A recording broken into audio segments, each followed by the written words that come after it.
আজকে একটি মজার ঘটনা বর্ণনা করব। এটি হচ্ছে ইমু যুদ্ধ নামে পরিচিত। ইমু মানে কি, যে মোবাইলে যে ইমু আছে, এই ইমুতে কি কোনো যুদ্ধ, এরকম না। ইমু হচ্ছে এক ধরনের পাখি, উট পাখির মতন, যেটি উঠতে না পারে।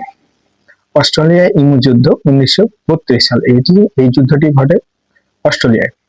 এটি ইতিহাসের অদ্ভুত ও হাস্যকর ঘটনাগুলোর একটি। অস্ট্রেলিয়ায় ইমু যুদ্ধ ইতিহাসের সবচেয়ে হাস্যকর যুদ্ধ।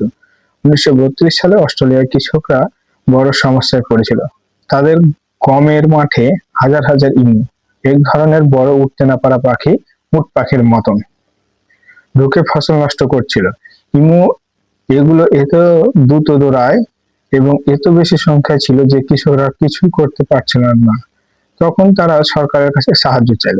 সরকার কি করলো? অস্ট্রেলিয়ার সরকার এক মজার সিদ্ধান্ত নিল, সেনাবাহিনী পাঠায় ইমুদের বিরুদ্ধে যুদ্ধ করতে। হ্যাঁ, সত্যই।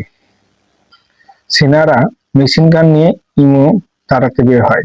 যুদ্ধের ফল কি হলো? ইমুরা এত দ্রুত, এত বুদ্ধিমান আর দলে দলে ছুটে বেড়ায় যে সেনারা একটাও ধরতে পারছিল না। কয়েকটি ইমু গুলি করলেও তারা দৌড়াতে থাকে। গুলিও অনেক সময় কাজ করতো না। অস্ট্রেলিয়ার সেনাবাহিনী লজ্জা করে স্বীকার করে, আমরা ইমু যুদ্ধে হেরে গেছি। হাজার হাজার গুলি খরচ করে কয়েকশো ইমু মারা গেল, ইমুগুলো জিতে গেল। এরপর সরকার এই হাস্যকর অভিযান বাতিল করলো। কেন এটি এত বিখ্যাত? মানুষ বনাম পাখির যুদ্ধ। সেনাবাহিনী পাখির কাছে হেরে গেল। খুব সিরিয়াস যুদ্ধ ছিল না, কিন্তু ইতিহাসের অদ্ভুত ঘটনার তালিকার প্রথম সারিতে। এটা দ্বারা এটাই বোঝা যায় যে আমাদের যদি অর্থ থাকে, বৃত্ত থাকে, এর ফলে আমরা সেটা যদি প্রয়োগ করি, সেটার ফলে যে ফলাফল আসবে এটা না, আমাদের কিন্তু বুদ্ধি দিয়ে কাজ করতে হবে।